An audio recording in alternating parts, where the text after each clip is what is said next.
So, with all the banks in the news lately and inflation on the rise, or is it going to go down, and all the talk about bonds lately, I thought I'd take a moment just here to explain what happened to Silicon Valley Bank, most likely what is in your portfolio, and why you may actually be worse off than Silicon Valley Bank. So, the first thing we have to do is set aside the fact that you're probably not a politically connected billionaire who can just call in a bunch of taxpayer money to pull your rear end out of the fire. So, setting that aside, what happened was Silicon Valley Bank owns a bunch of bonds. Now you may think to yourself, well, so do I, right? So you have some similarities there.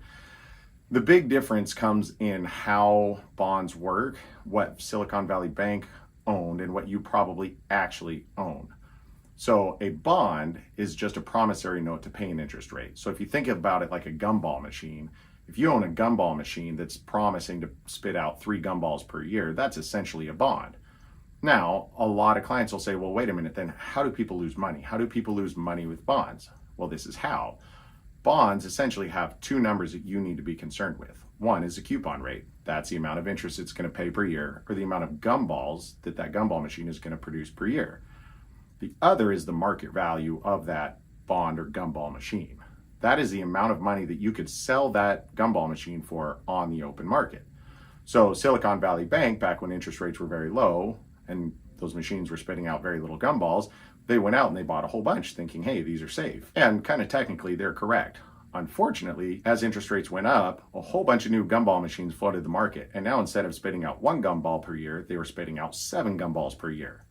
Again, not a big problem, unless you have to actually sell that gumball machine. Because when someone with $100,000 looking to buy a gumball machine comes on the market, and they're looking at your gumball machine, which spits out 1 gumball per year, and they're looking at this machine over here that spits out 7 gumballs per year. Well, they'll either spend $100,000 on this machine over here to get their 7 gumballs per year, or they'll give you $50,000, right? So they can buy 2 of these underperforming gumball machines. So the reason why that's a big deal for Silicon Valley Bank is because if all their depositors are rushing in and saying, I need my money, they have to go fire sale their gumball machines. And now they don't have enough money. They're illiquid. The regulators step in. A lot of fear will take over. And so then there's a run on the bank. That's Silicon Valley Bank. So here's why you're different. Oh, and if I haven't met you yet, my name is Chris Reed. I'm a chartered financial consultant and I own Capital Partners Wealth Management. And all this kind of stems from a current client who was actually looking at coming away from a big Wall Street firm before inflation went up. And we were talking and I said, well, looking at your portfolio and you own stocks and a lot of bond funds, and if inflation goes up, you could be in some real trouble. And he said, well, no, because I own bonds, right? So those can't go down. So unfortunately, retail investors, unlike Silicon Valley Bank, don't actually typically own the actual gumball machine. Finding and purchasing good bonds and holding them to maturity and dealing with the sales and purchase and all the other administrative headaches that go along with it just basically means that big Wall Street firms, 401k plans, and friendly neighborhood advisors, all those folks, they don't actually go out and they don't actually purchase bonds themselves. They purchase bond funds. Now, remember the 2 different types of values that matter. The coupon rate or the interest rate or the number of gumballs that bond pays and the actual saleable value of that gumball machine. So big fund companies will go out and they'll package together a bunch of bonds, which means they're going to receive a certain amount of those gumballs, but then they also have all those values of those gumball machines combined. So when interest rates go up, the value of all those bonds together goes down, and the value that you can sell that fund for goes down.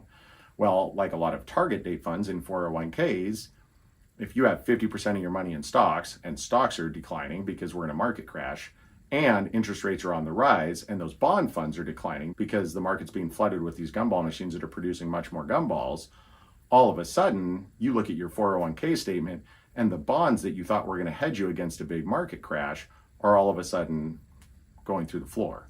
One of the worst things that has happened is those target date funds that are coming up for people who are closer and closer to retirement are more and more bond fund heavy, meaning they had no downside hedge against a bunch of their money going away at the very time they needed to cash that thing out and start creating income for their retirement.